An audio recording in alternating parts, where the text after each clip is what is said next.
cano e saber se passa mais ou menos água. Mas como medir a condução de corrente num fio? O diâmetro do fio tem alguma coisa a ver com isso, professor? Tem sim, Durval. Tem, e para responder esta pergunta precisamos compreender um conceito em eletricidade chamado de resistência. A resistência é a dificuldade oferecida à passagem da corrente elétrica. Material condutor possui menor resistência. Material pouco condutor possui mais resistência. Como vimos há pouco quando falamos de material condutor e material isolante. Um equipamento chamado ohmímetro mede a resistência que um material oferece à passagem de corrente elétrica. A unidade de medida utilizada para o valor de resistência é o ohm, e o seu símbolo é a letra grega ômega. Mas antes de continuarmos falando sobre resistência, precisamos conhecer um pouco mais sobre os materiais usados para conduzir eletricidade. Cada material tem uma resistência natural à passagem de corrente elétrica. Chamamos a esta característica de resistividade. O alumínio, por exemplo, tem uma resistividade de 0,0277 ohms, milímetros quadrados por metro, em condições normais de temperatura, isto é, a 20 graus centígrados. O cobre, o ferro, a prata, por sua vez, possuem valores próprios de resistividade.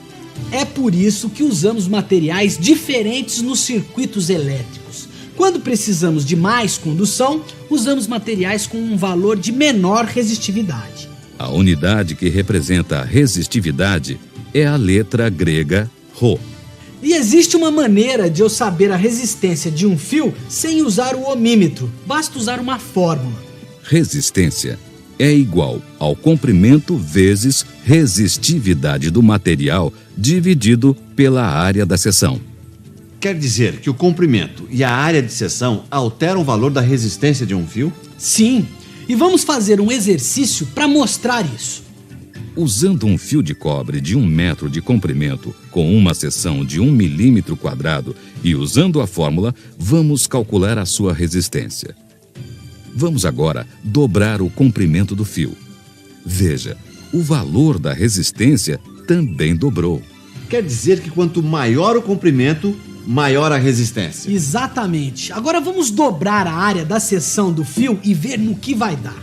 Ao dobrar a área da seção e não o diâmetro, a resistência caiu pela metade.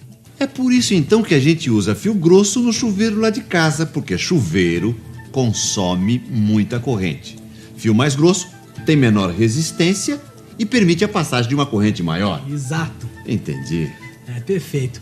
Outra coisa importante: qualquer componente que oferece alguma dificuldade à passagem da corrente elétrica deve ser chamado de resistor e não de resistência.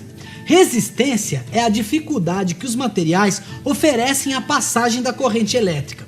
Portanto, o chuveiro possui um resistor, não uma resistência, como o pessoal costuma falar. Então já sabemos medir a quantidade da corrente e a resistência.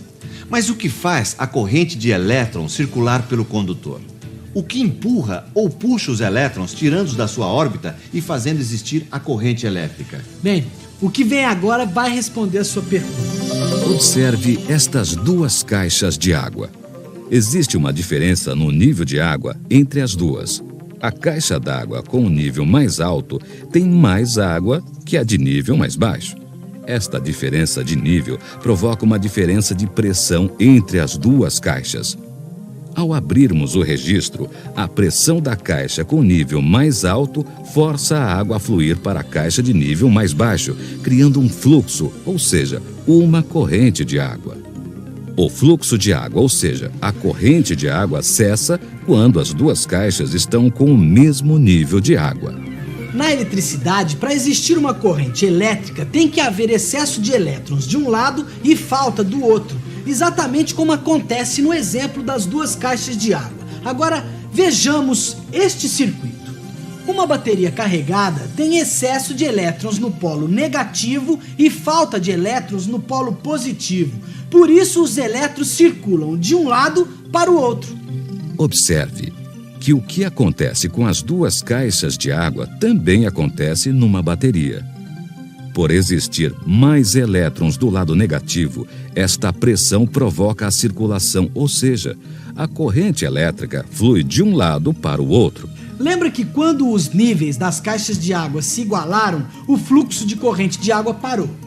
Pois é, quando numa bateria todos os elétrons do polo negativo passam para o polo positivo, não há mais tensão e a bateria fica descarregada. Então é por isso que quando a bateria enfraquece, a luz do farol também fica fraca? Exato. Assim como quando vai acabando a água da caixa d'água. Entendi. Para forçar a circulação de água, eu preciso de diferença de altura para criar pressão. Eu já sei medir a pressão. Eu meço com um instrumento chamado manômetro. Agora eu quero saber o seguinte: como é que se mede a pressão elétrica? Muito bom, Durval. É exatamente isso. Só que em eletricidade chamamos esta pressão de tensão. Sabe